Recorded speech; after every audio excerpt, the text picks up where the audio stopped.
오늘은 로마 제국 역사상 최악의 폭군으로 꼽히는 콤모두스 황제의 이야기를 들려드리겠습니다.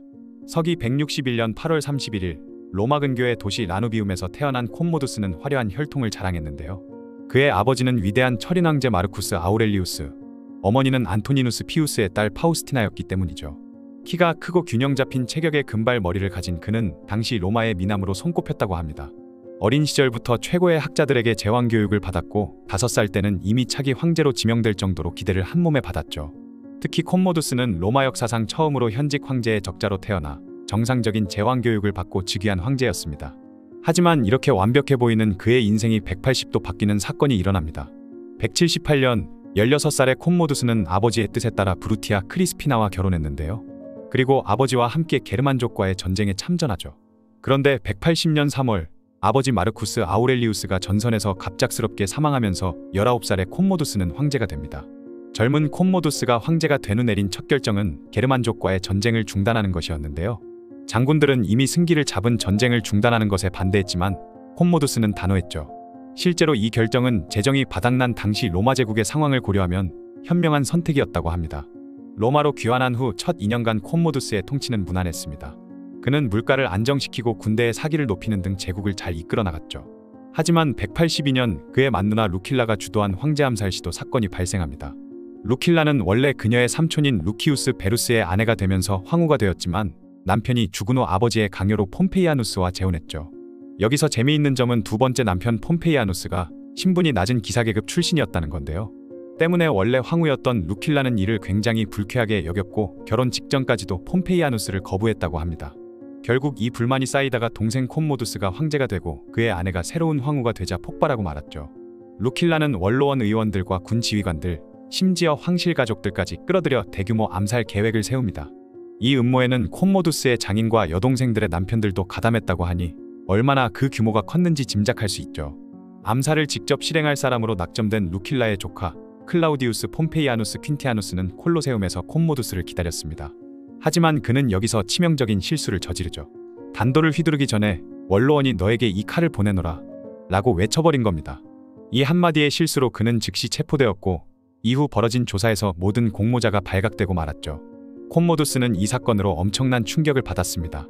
특히 자신이 가장 의지하고 신뢰했던 루킬라가 주동자였다는 사실은 그의 정신을 완전히 망가뜨렸죠. 이후 그는 심각한 대인기피증과 편집증, 우울증에 시달렸고 알코올 중독 증세까지 보였습니다. 더 이상 사람들을 만나지 않고 대부분의 시간을 로마 교회의 퀸틸리 빌라에서 보냈죠. 음주와 방탕한 생활은 물론 300명의 첩과 300명의 미소년들로 구성된 하렘을 만들었다고 합니다. 정사는 완전히 내팽개쳤고 심지어 황후 크리스피나에게 간통죄라는 누명을 씌워 카프리 섬으로 유배 보낸 뒤 암살하기까지 했죠. 이 시기에 그의 근위대장들이 실질적인 권력을 장악하게 됩니다. 첫 번째 근위대장 페렌니스는 영리한 인물이었습니다. 그는 콤모두스의 약점을 정확히 파악했죠. 관직을 돈 받고 팔아넘기고 그 돈으로 황제의 향락을 뒷받침하는 동시에 콤모두스가 정치에 관심을 갖지 못하도록 방해했습니다. 하지만 185년 영국 주둔 군단이 반발하면서 페렌니스는 몰락하고 맙니다. 그의 뒤를 이어 등장한 클레안데르는 더 놀라운 인물이었죠. 노예 출신으로 황제의 신임을 받아 최고 권력자가 된 그는 관직을 돈벌이 수단으로 삼았습니다. 그는 전임자보다 더 대담하게 전례 없이 많은 수의 집정관을 임명하며 권력을 남용했죠. 하지만 190년 로마의 재앙이 닥쳤습니다. 먼저 대화재가 발생해 도시의 절반이 불타버렸고 여기에 전염병과 기근까지 겹쳤죠. 시민들은 클레안데르가 공물을 매점매석했다는 소문을 듣고 폭동을 일으켰습니다. 분노한 군중들이 콤모두스가 머물던 퀸틸리 빌라까지 몰려왔고 결국 황제는 클레안데르의 목을 내어주며 사태를 수습했죠. 이 시기부터 콤모두스는 더욱 극단적인 행동을 보입니다.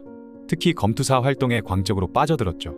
자신을 신화 속 영웅 헤라클레스의 환생이라 주장하며 사자 가죽을 둘러쓰고 곤봉을 든 모습으로 조각상까지 만들었습니다. 실제로 그의 전투 실력은 대단했다고 하는데요. 하루에 사자와 곰 100마리를 처치하고 코끼리와 하마도 제압했으며 달리는 타조도 활로 쏴 맞출 정도였죠. 특히 왼손잡이였던 그는 오른손에 방패, 왼손에 검을 들고 싸우는 세쿠토레 스타일의 대가였습니다. 물론 황제와 싸우는 검투사들이 일부러 져줬을 가능성도 있지만 맹수들을 상대로 한 기록만 봐도 그의 실력은 의심할 여지가 없었죠. 검투사 활동 외에 그는 전차경주에도 참가했습니다. 당시 전차경주는 오늘날의 F1 경주처럼 인기 있는 스포츠였죠. 콤모두스는 30대의 전차와 2시간 동안 경주를 펼칠 정도로 뛰어난 기량을 보였다고 합니다. 하지만 황제가 직접 경기에 참가하는 것은 전례 없는 일이었고 이는 로마의 전통을 무시하는 처사였죠. 190년의 대화제 이후 콤모두스의 광기는 절정에 달했습니다. 로마를 재건한 뒤 도시 이름을 콜로니아 콤모디아나로 바꾸고 달력의 모든 달 이름을 자신과 관련된 이름으로 변경했죠. 자신을 신격화하라고 요구했고 원로원 의원들에게 자신을 도미누스라 부르라고 강요했습니다. 192년이 되자 그의 행동은 더욱 기괴해졌죠. 새해 첫날 검투사 복장으로 원로원에 가서 집정관 직위를 받겠다고 선언했습니다. 심지어 황궁이 아닌 검투사 숙소에서 살겠다고 했죠. 이는 당시 검투사들의 신분이 노예와 다름없었다는 점을 고려하면 얼마나 충격적인 발언이었는지 알 수 있습니다. 더 이상 참을 수 없었던 그의 측근들이 마침내 움직였습니다. 192년 12월 31일 황제의 애첩 마르키아와 근위대장 라이투스는 레슬링 교관 나르키수스를 끌어들였죠. 그들은 먼저 황제에게 독이 든 음식을 주었지만 암살에 실패했고 이후 나르키수스가 목욕 중이던 콤모두스의 목을 조르는데 성공했습니다. 콤모두스의 죽음으로 네르바 안토니누스 왕조는 막을 내렸고 이후 로마는 군인 황제 시대라는 혼란기로 접어들게 됩니다. 역사는 그를 도미티아누스보다 더 야만적이고 네로보다 더 악랄했던 최악의 폭군으로 기록하게 되죠. 그의 시대를 기점으로 로마 제국은 서서히 쇠퇴의 길을 걷게 됩니다. 지금까지 영화 글래디에이터와 비슷한 면도 있고 다른 면도 있는 로마 제국의 폭군 황제 콤모두스에 대한 이야기였습니다.